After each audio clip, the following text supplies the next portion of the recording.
Hey guys, welcome in. Houston Math Prep here. We're going to look today at our first example of creating a histogram, and I'm using my frequency distributions from my frequency distribution examples. So I'm looking at some ages. I have my actual frequencies for those ages, my cumulative frequencies for those ages, and my relative frequencies for those ages. Now for this first example, I'm not going to be using my cumulative or my relative frequencies. I'm going to create a histogram just based off of plain old frequency. So the first thing that I'm going to do is I'm going to go ahead and get my labeling done for my histogram. I find that if I put it off till the end, I tend to forget. So I always like to do that first. So first thing that I'm going to do is put my title. I'm going to call this Histogram of Ages. Like I said in our intro video for histogram, you don't have to be clever and awesome with your title, but you're certainly welcome to. I'll leave that to you guys. The second thing I need a horizontal axis label. In this case, my ages are going to go on my horizontal axis. So this is going to be ages, and I'm going to note that these are in years. The other thing that I need for labeling is a vertical axis label. I'm going to be labeling with just plain frequency. So I'm going to go ahead and abbreviate that FREQ for frequency. Okay, now I've got my labels on there. Now the next thing that I want to do is figure out an appropriate scale for my horizontal and my vertical axis. Let's start with the vertical axis. Looking at the fact that I have frequencies of 5, 9, and 1, I know that I need to be able to show those values. So I may choose to make my top value 9 and simply count by 1s or 2s, doesn't really matter. So let's see, 1, 2, 3, 4, 5, 6, 7, 8. Oh, and I'm gonna need to move that 9 down. All right, there's 9. I'm gonna go ahead and, I counted by 1s, but I'm just gonna label by 2s, just so that things don't get overcrowded. So there I've got my vertical scale, 1 all the way up to 9. That way I can easily show a value of 1, 5, and 9. All right, now I need a scale for my horizontal axis. Before we can get into that, we're gonna need to change our categories here. So notice right now, the way that we set up our classes, we have a gap between the upper bound of one class and the lower bound of the next class. That was because we have discrete data, so there is no 13.5 age or anything in between 13 and 14. But if I were to set up my classes here on my axis, my bars would not touch. There would be a gap between 13 and 14. So what I need to do is I need to rewrite my classes so that there's no gap. So what I'm going to do is I'm going to come up with the halfway point between 13 and 14.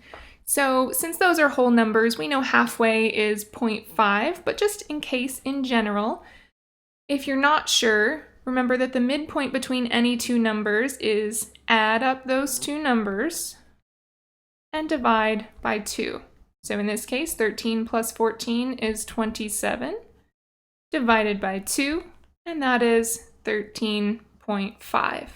So halfway between 13 and 14 is 13.5. So I'm going to extend this up to 13.5 and this one down to 13.5. Okay.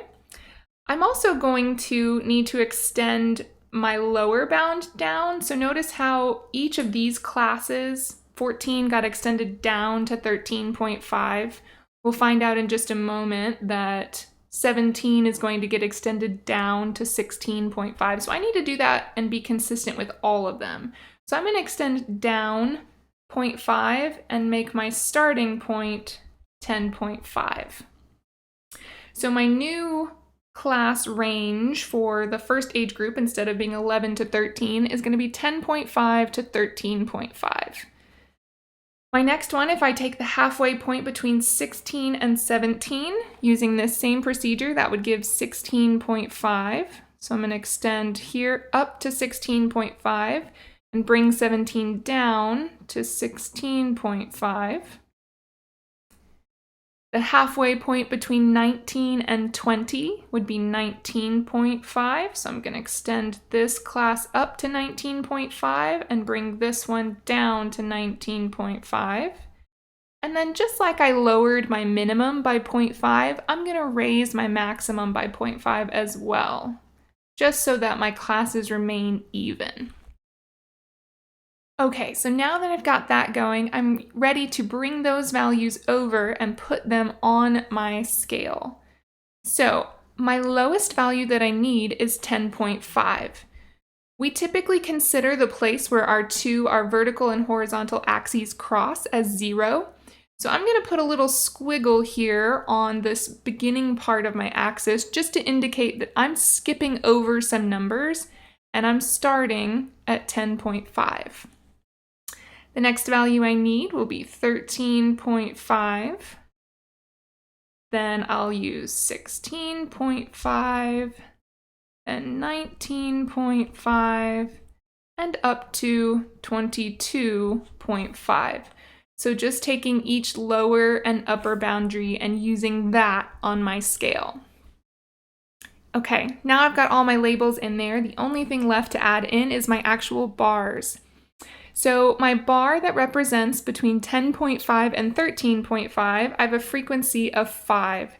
So I'm going to make my height up to 5, and then I'm going to bring down my rectangle so that it matches up as best you can with your 2 tick marks there.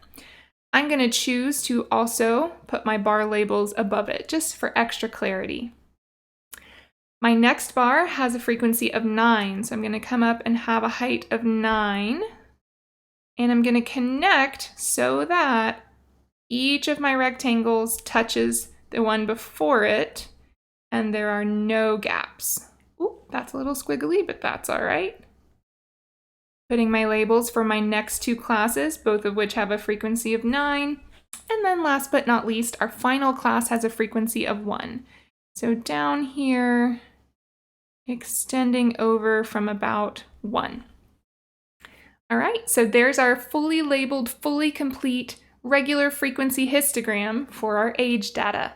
In our next videos, we'll look at the other columns of cumulative frequency and relative frequency. Catch you in the next one.